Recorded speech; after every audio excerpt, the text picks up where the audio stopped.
My voice is low, a little rough, like gravel that's been walked on for too long. The screen is still black. What would you do if the only person willing to give you a chance was the one you had betrayed the most? I mean truly, deeply, unforgivably betrayed, not a stranger. The person who once looked at you like you were their entire world. For me, that person was my father.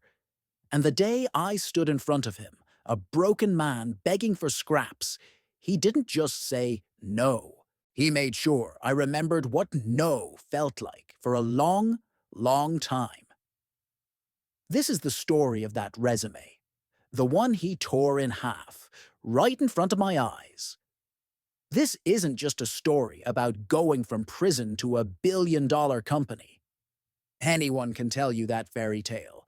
This is a story about the silence that follows the tearing of paper, the sound of your own hope ripping apart.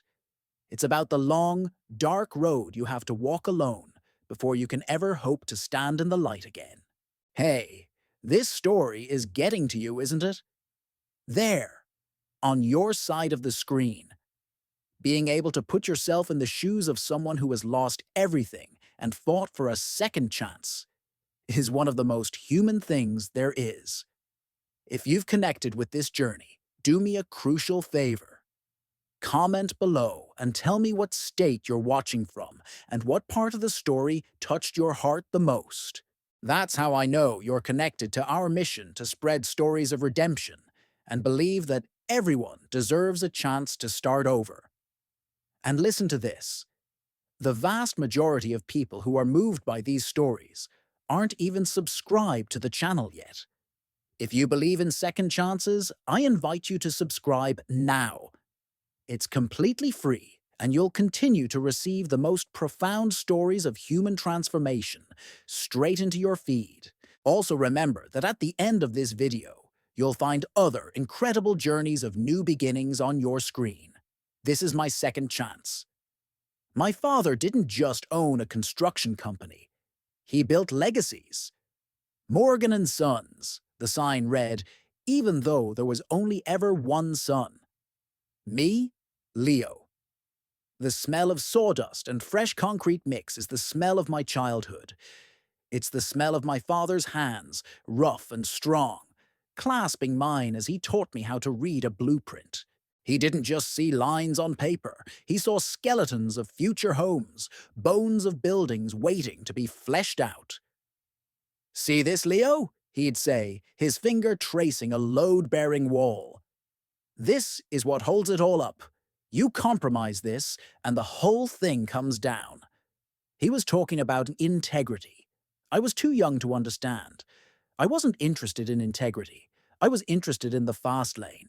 The smell of sawdust was replaced by the smell of cheap perfume and cheaper whiskey. The sound of power tools was drowned out by the thumping bass of clubs where I played the big shot, the heir to a small empire I was too arrogant to appreciate. My father's patience was a sturdy wall, and I was a wrecking ball. We fought. Oh, how we fought. "You're throwing your life away, Leo," he'd roar, his face a mask of disappointment I was too numb to feel. "You're a disgrace to the Morgan name." The final fight was about money, of course. It always was. I needed to cover a debt, a business opportunity that had gone south. I screamed at him, called him a miser, a small-minded man who didn't understand real ambition. I told him his company was a joke. The last thing I saw as I slammed the door was him standing in the doorway of his office. The Morgan and Sons sign, visible over his shoulders slumped in a way I'd never seen before. That was the image burned into my mind when, a week later, desperate and furious, I decided to take what I felt I was owed. I knew the code to the old safe in his home office. My mother had passed years ago. It was just him in that big, empty house. I waited until I knew he was on a site inspection. The house was silent, the silence of a place holding its breath. I went straight to the office, my heart hammering a frantic rhythm against my ribs. The safe was behind his favorite painting, a landscape of a quiet, peaceful place he always said he wanted to retire to. I punched in the code, my birthday, and the door swung open with a soft click. There were stacks of cash inside, payroll for the week, and sitting on top of the money was a folded piece of paper. It was a crayon drawing I'd made for him when I was 7, a stick figure version of him and me, holding hands under a lopsided sun. On the bottom, in my childish scrawl, it read, "My dad, the best builder in the world." I stared at that drawing for what felt like an eternity, and then I took the money. I folded the drawing and shoved it into my pocket, a twisted, sentimental gesture that makes me sick to think about now. I didn't just steal his money. I stole his faith. I took the tangible proof of his love and used it to wipe my conscience clean. I walked out of that house, the money a heavy brick in my jacket, the drawing a burning brand in my pocket. I had compromised the load-bearing wall, and it was all about to come down. The arrest was a blur of flashing lights and cold metal. A blur, that is, until they put me in the interrogation room. The door opened and my father walked in. He didn't look at me with anger. He looked at me with a grief so profound it seemed to have hollowed him out. The police had found my fingerprints. They knew it was me. He just stood there, and in a voice stripped of all emotion, a voice more terrifying than any scream, he said, "Why, Leo?" What could I say? That I was sorry? It was a pathetic, meaningless word. I looked at the floor, at my cuffed hands, anywhere but at him. He turned to the detective. "I won't be pressing charges," he said. The detective was stunned. I looked up, a flicker of that old, stupid hope igniting in my chest. My father finally met my gaze. "But I will not stand in the way of the law. He made his choice. Let the system have him." And he walked out. That was worse. So much worse. His mercy felt like the final, crushing verdict. Prison isn't about the violence you see in movies. It's about the silence. It's the sound of a steel door closing, a sound that doesn't echo because it absorbs everything, even hope. It's the slow, grinding passage of time, measured not in days or weeks, but in the gradual erosion of your own identity.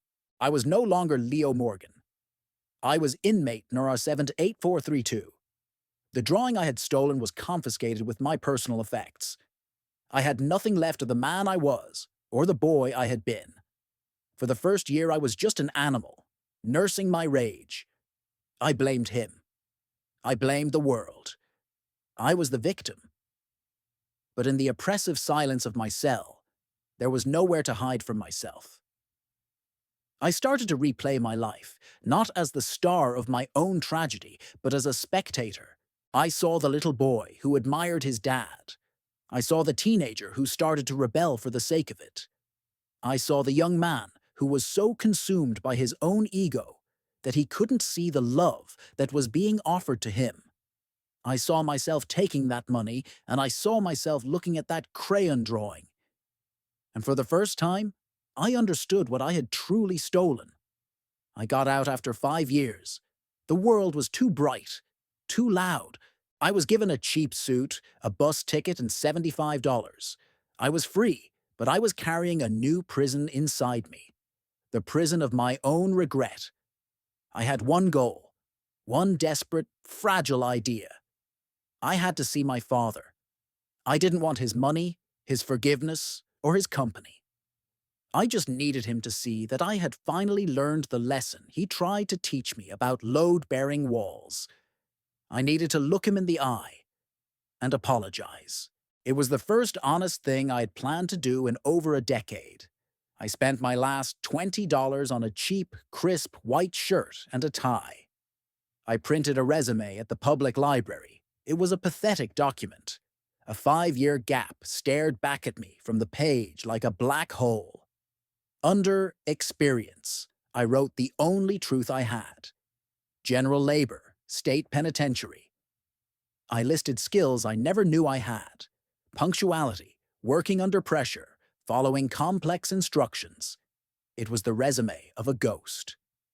I stood outside the Morgan and Sons office. The sign was the same, but the building looked a little more worn, a little tired.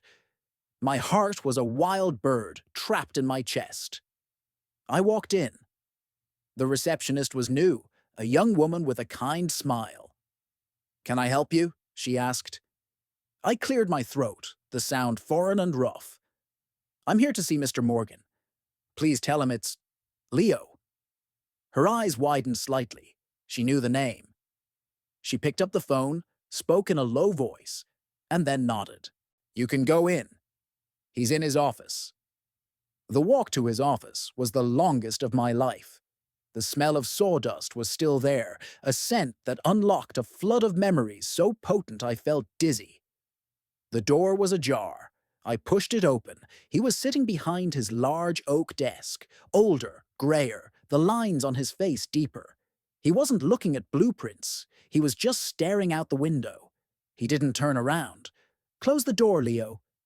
His voice was the same. The sound of it undid me. I closed the door and stood there, like a schoolboy awaiting punishment. Finally, he swiveled his chair to face me. He looked at me, really looked at me, and his eyes were no longer hollow with grief. They were made of flint. "Why are you here?" he asked, his tone flat. I got out," I stammered, holding out the resume. "I know I have no right to ask for anything.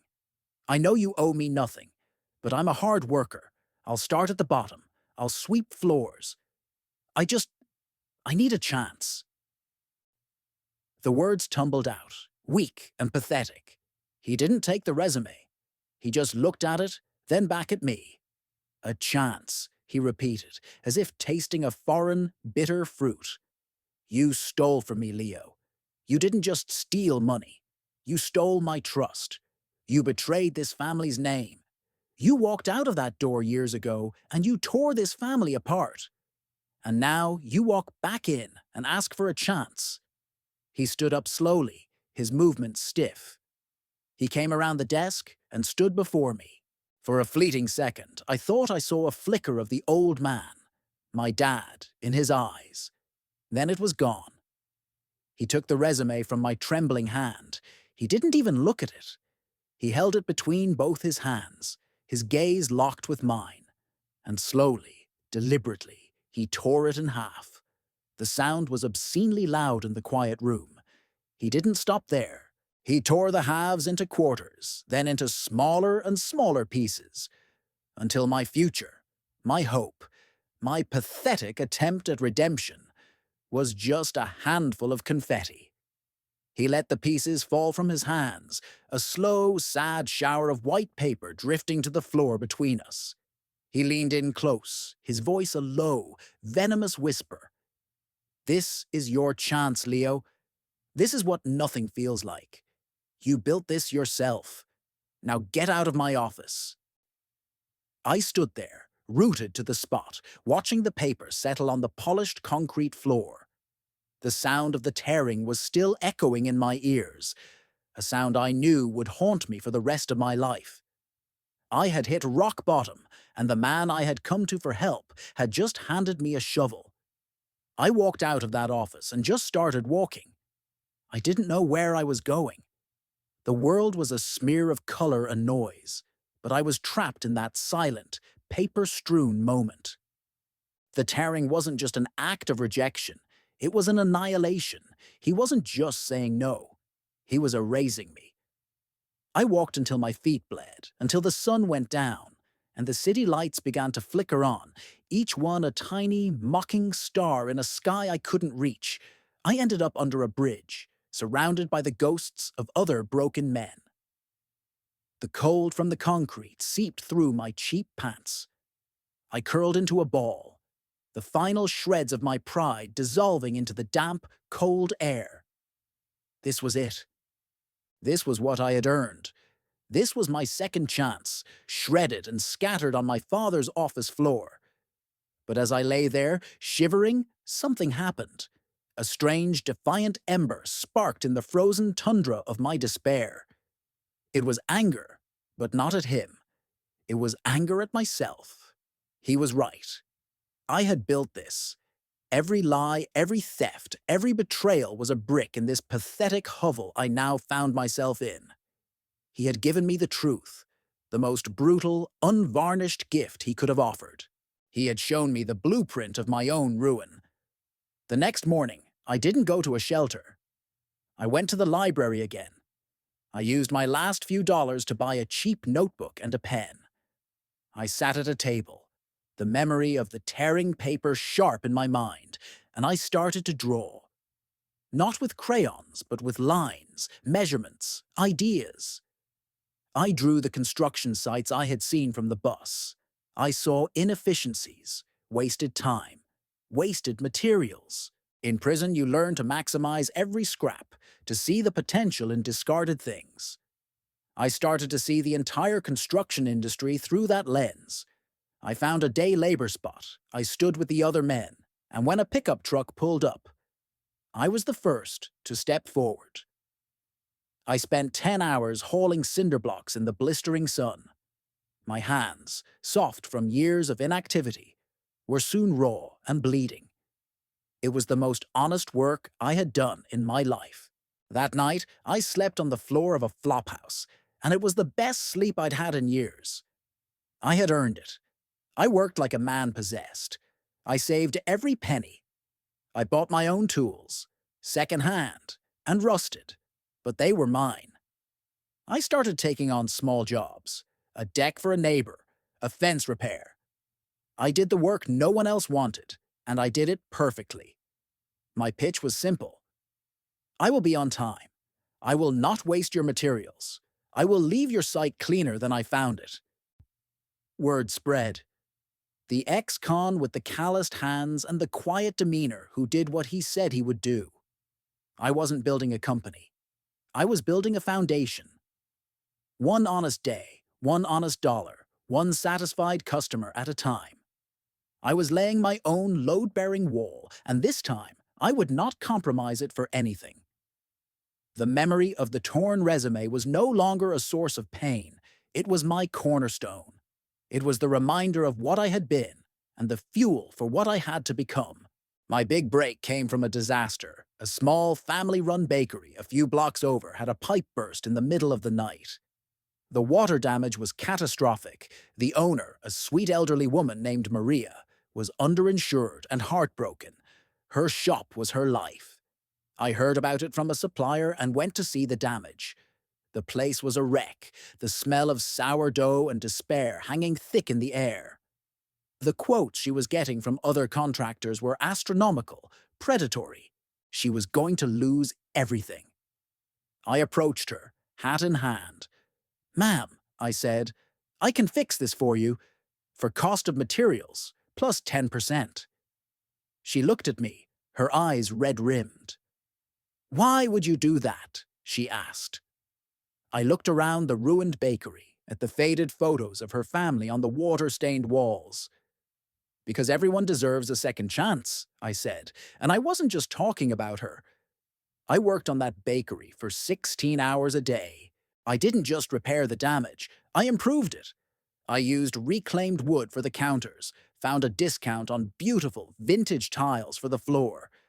I poured every ounce of skill and soul I had into that small space. When it was done, it was better than before. Maria cried when she saw it. She couldn't pay me much, but she paid me in something more valuable. She told everyone she knew. That bakery was my first brick. Jobs started pouring in, not out of pity, but out of respect for the quality of my work. I hired my first employee, another guy from the day labor spot who just needed someone to look past his rough exterior. I taught him what I knew. We started to specialize in reclaimed materials, in sustainable, smart construction. We were building a reputation, one solid brick at a time. I named the company Cornerstone Construction. It was a quiet, personal tribute to the lesson I'd learned too late. The business grew. We moved from residential repairs to small commercial projects. We were the company you called when you'd been burned by the big guys, when you needed someone you could trust. My past was a shadow I carried, but it no longer defined me. My work defined me.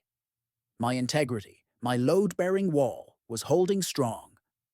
One day, a man in an expensive suit walked onto one of my job sites. He was from a major development firm.